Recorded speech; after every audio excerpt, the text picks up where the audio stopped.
Welcome to Hope Blooms, a podcast from the Early Pregnancy Loss Association. At EPLA, we seek to support women and families suffering early pregnancy loss by providing resources, education, and community. It is our vision that no one suffers miscarriage alone. Welcome back to Hope Blooms. I'm Emily Carrington, the Executive Director of EPLA, and with us today is Dr. Jordan Wales to talk to us about his experience suffering loss with his wife. We had Kathryn on a few months ago, and we think it's really important to talk to the dads too and their perspective. So welcome, Jordan. Thank you for joining us. Thank you very much. So can you just tell us a little bit from your perspective? Let's start from the beginning. I know we had Kathryn a few months ago, but let's start this story fresh from the beginning about the pregnancy and the loss and what happened. Thank you. I was in graduate school, and we already had a child. He was 3 years old, a boy, and that was going well. We lived in a small apartment in South Bend, Indiana. It was very cold, and we wanted another child. We wanted to have a second child. I was kind of nervous about it because I was trying to finish my dissertation, and I turned out to be not as expert at that as I thought I would be. I did finish eventually. And so we wanted to make it very romantic and everything, and a friend of ours took care of our child. We went off to a hotel. This was South Bend, so the only hotel was the Notre Dame Hotel, but it was nice. And we watched the movie The Tree of Life, which was showing in a theater, and we wanted to go conceive a life, so we did. And then it was funny. My wife said to me a few weeks later when we knew we were pregnant, she said, "We're really good at this, really good at having babies, making babies." And that sounded fine to me. And then I guess it was about 4 months, she went in for a checkup, and I was doing something else. I was with our son. We were playing in the apartment together, and then she called me to come over because she said, I don't know if she said something's wrong or if she just said, "Come over here, I need you to come over." And the hospital was right behind our apartment building, which was convenient. The doctor's office was there. And so I just was able to walk down the street to the doctor's office. And I guess I left our son with a neighbor that he was friends with. And Kathryn was lying there with the ultrasound tech, and Kathryn was crying. And I don't really remember. I remember the doctor was moving things around, and you know they do that thing where they push all the buttons and measure things, and so they were making lots of measurements, and you know I don't really remember it actually. I mean I do. Let me try to think about this. I think what happened is when I first walked in through the door, I saw that Kathryn was crying, and I said, "What's wrong?" And she said, "The baby is dead." And then they were making all the measurements, and I wasn't really sure what had happened. So we went home, and I remember that it was very important to Kathryn noticing that the baby's leg was messed up. It was not fully formed, and because she had had a deformed leg when she was born, and they fixed it. She felt, I don't know, close to the baby there. Do you remember leaving the doctor's office then? No, that's the part I'm trying to remember. I don't remember leaving the doctor's office. I do remember that he explained that her heart had failed, and there was too much fluid in her body, and that so her heart had stopped beating. And I think we spent a lot of time trying to figure out when she had died. Although at that point we didn't know whether it was a boy or a girl. And I remember Kathryn talking a lot about when the last time she felt the baby move, when that had been. We must have gone home. I think, I don't know. You'll have to listen to her podcast to find some of the details here. But I just remember some scenes that I remember picking up our 3-year-old boy from our neighbor friend. And I think the neighbor held Kathryn and was crying. So I guess that means we called her to tell her what had happened. although we went back to the hospital for the stillborn baby, the dead baby to be born. So I might be remembering when we picked up our son after that, because we left him with the same friend. So I don't know. I'm sorry. No, that's okay. I mean, I think the fog of grief is real. And it's interesting, as different people, what you remember and what you don't remember. Mm-hmm. I think that's pretty accurate. What were you, without, you don't need to, without the play by play, and that's what's weird about memory, right? But do you remember what you were feeling or thinking or absorbing at that time in those sort of immediate, about your wife, about the baby? Was it a surprise?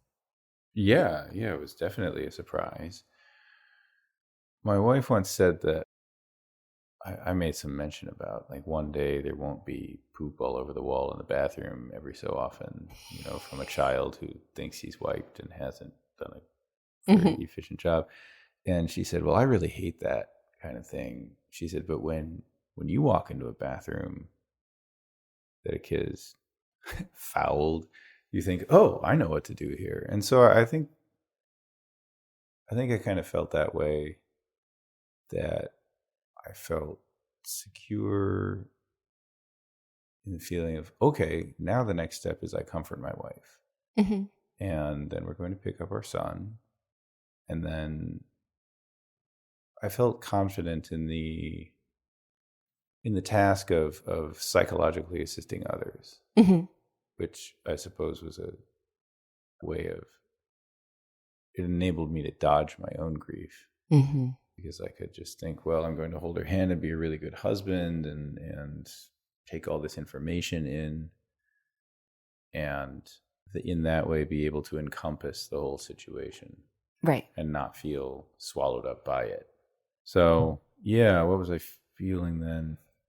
It's kind of hazy to me. I should have talked with her about it this morning, but it's kind of hazy on what the time was between that day with the ultrasound and the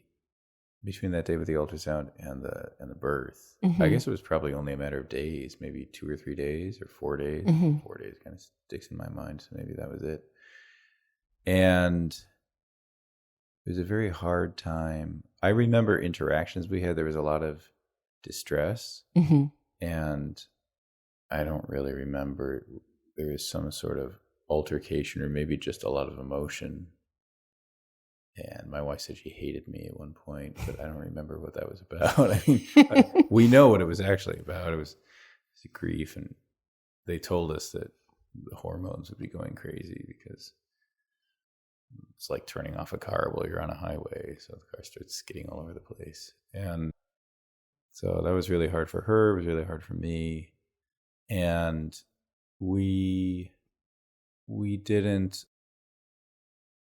had very different instincts in how to express emotion and how to deal with it together.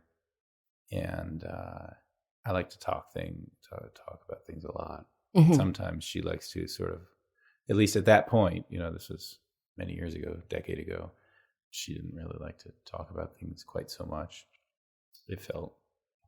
So I felt like, well, okay, so she's already feeling all these things. I shouldn't talk much about what's going on with me. Mm-hmm. But not talking much about what's going on with me also meant I just decided not to think about it very much, mm-hmm. and be an expert. And I've never really been into I was raised by parents who came of age in the 60s in California. So I was raised with a polemic against being the strong, silent type. But it's actually pretty easy to slip into that role when one wants to be the expert and the caretaker.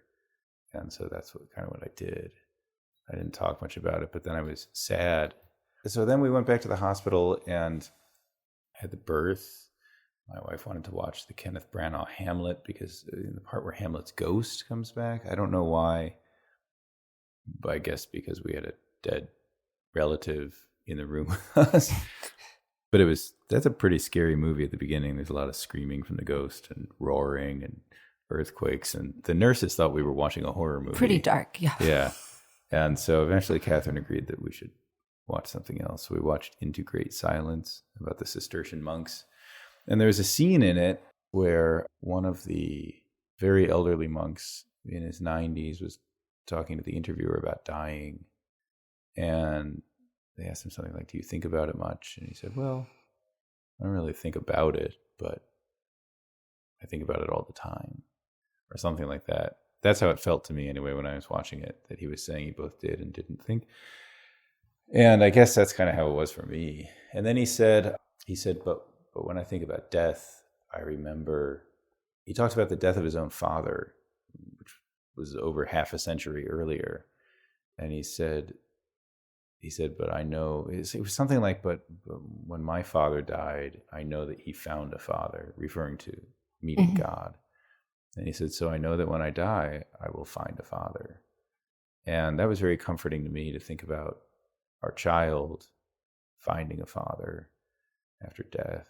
I'm a sort of early medieval Christianity historical theologian, and they really didn't have a very clear notion of what happens to babies that die who aren't, that die in the womb or die without baptism. And there were lots of different views. And I liked Thomas Aquinas kind of this notion, well, look, they don't have any personal sin of their own, and they don't, nor are they united to Christ, so they're not going to see the face of God. They're just going to sort of play for all eternity. And that was appealing to me, imagining our little kid, right? Because you don't go through life and mature in that fashion. So perhaps there are other mysterious ways. I do believe in God, and I Jesus says that not one hair of our head is not counted, and so I assume that my child is counted as well. What that looks like, I don't know. And that was kind of upsetting to me too. So I just clung to this image of the finding a father. Mm-hmm. Did you find yourself leaning into your sort of academic knowledge? I watched In Our Own Loss. Adam, also an academic, though not a theologian, so that would lean into, suddenly he's reading the canons of Dort. Not suddenly, he always does, but as one does, as one is wont to do. But he was leaning into these sort of doctrinal and intellectual things that he had always held dear. Did you find yourself running to them or away from them or separate? Was there something sort of, I think you've already sort of touched on this, you were obviously couldn't ignore, and they were doing some speaking, but did you find yourself in sort of a hyper intellectual, or was that sort of no, we need? I did that with the pursuit of expertise concerning my wife's grief, concerning what had gone wrong. After the birth, we met with I think it's called a genetic counselor, who was going to tell us what went wrong. And she was missing one of the sex chromosomes. So it was X and nothing. And I was worried about this, worried that it was my chromosome that was missing, and that I sort of delivered a bad batch of genetic material. And I had all these theories. I'd been at a theology camp thing for grad students, and we drank a lot of beer in the evenings, and I thought, well, maybe that's what had messed up my sperm or something.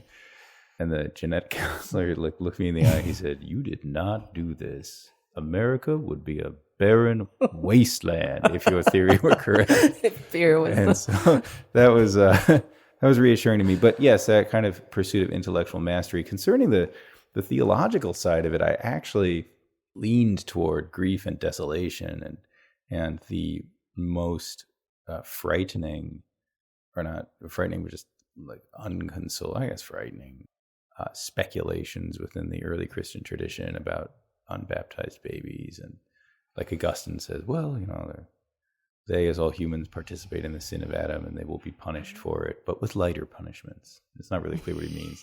That's not very comforting. No. But I think that actually that sort of theological mystery, which had in it the possibility, one of the strands of thought, some of the strands of thought in the tradition are pretty negative about the fate of unbaptized babies, and I think that actually gave me a way of maintaining my comprehensive expertise concerning the situation and giving myself a reason to grieve. This was upsetting to Kathryn because she really just wanted to say, no, our baby is, like frolicking in a bed of rose petals right now. And, right. And everything's fine. She wanted everything to be fine. And I kind of wanted to hold open the door to everything not being fine at all. And I think that was primarily a way of me wanting to be able to acknowledge that I wasn't fine. And so that was difficult for us. And I think the finality of death is sort of, right, hard, but also needs addressed. And like you said, I think that's interesting to fully grieve something of that finality. Yeah. And like you said, there's I think, a lot of mystery and hope and I think there is a lot of room for that. But I think there's also facing death. Yes. In its finality and reality that is hard to do. Yeah. But because it's like I just think of the storybook, The Velveteen Rabbit. I guess they have to burn his rabbit at the end, and then I think they get him a new one, and he doesn't want it. Or I'm probably mixing several stories together. Maybe I'm just remembering maybe a story that my mom told me about a friend of hers or her experience that I mixed up with The Velveteen Rabbit. That somebody lost a toy bear, and the parents got the new bear. Like, look, but here's a new one, and the kid didn't want the new one. Well, wanted the old one. And I think, and so I didn't want. It was definitely not the case that I didn't want my child to be happy wherever she was. I wanted her to be happy. But I didn't want the claim that she was happy to mean that I wasn't allowed to be sad. So instead I countered it with the ambiguity of the Christian tradition with a kind of counterclaim of, but she might not be happy. And so I'm allowed to be unhappy. And this kind of wrestling match in my own mind over what was the state of the child was a kind of, again, it was a way of dodging the grief that I was feeling because either I didn't feel my wife could handle it or I didn't feel I could handle it. And we didn't talk about it much. We didn't talk about it enough. And added to that, our parents were very upset. Our siblings were very upset. And so she wanted to go see her parents as rapidly as possible to reassure them that she was okay. So, and that was her way of, I guess, becoming an expert and tending to someone else. And I wanted to oil the furniture before we left the wardrobe because there was no insulation in our building. And it was like, 10% humidity throughout the winter, and we had 16 humidifiers running, and so that our skin would not crack every morning. And so I just became convinced that the wardrobe, the portal to Narnia, was going to crack and be ruined if I didn't oil it before we left. So I had to oil the wardrobe, and she had to get home, couldn't spare 5 minutes before our 5-hour journey began, because then her father would have to wait 5 more minutes before seeing that his daughter was okay. So I think we were doing the same. We were all doing the same thing. She was saying, our daughter's fine, but my dad's not fine, so we have to go help him. And I was saying, our daughter might not be fine, and this wardrobe's definitely not going to be fine, so we have to help the wardrobe. And each of us really just needed help and didn't know how to ask for it or think about it. Right. Yeah. Right. I think that's common, right? I mean, and such a different experience, and to want to go home and to one's parents and, is of course understandable. I mean, she told that story too. And so I think it's sort of great to hear it from both sides this of the things you remember. So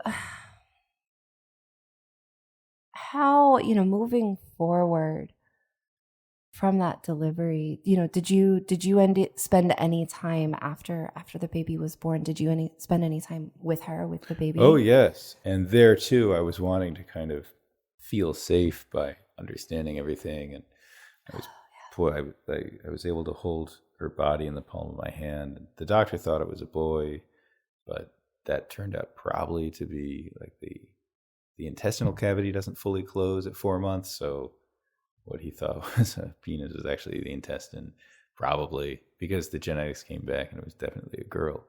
But yeah, I was holding her wrapped up in the palm of my hand, and her face looked so much like our son. It was recognizably a sibling to the child we had. And then, her skin's not thick, so she started to dry out, and the skin started to crack, and it was like the face was kind of slowly disappearing. It's like she was melting or something. And she looked really beautiful. At first, it was this tiny little human being, shining and like a deep red, not scary red like blood, but more like some kind of red stone that's been carved. She looked like a red sculpture of a baby with such a perfect little face. And then she started to sort of, just kind of flatten out. Like the bones are very soft and everything. So then she started to look a little like Jell-O mold or something. But sorry, I don't want to be gross. But it was, but it was really important to me to kind of witness this. It was like I don't want the kid who wants to.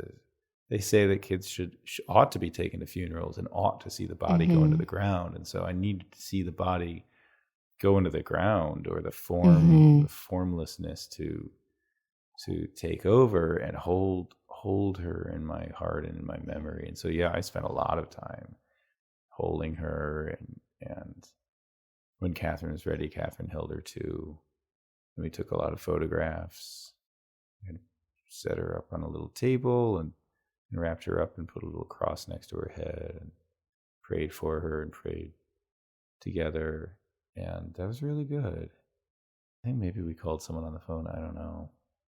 And then afterwards, I think that we did fall into the doctor said, don't have another baby soon because you'll be he said, don't engage in bargaining. And I wasn't really sure what he meant, but I think what he actually meant was don't think to yourselves, well, if we have another one, that will make it okay. Well, and I think what you were saying about the Velveteen Rabbit, right, like is so true with pregnancy loss. Like, and I think it can be hard where someone says, oh, you're young, you can have more. Right. It's like that one is the one I want, thanks. Right. And even the matter of heaven, like, okay, so they're happy up there, but I wanted that one to frolic with me here. Yeah. And I think that can be very messy as you move forward. But then I also understand, having lost 3 before we had any,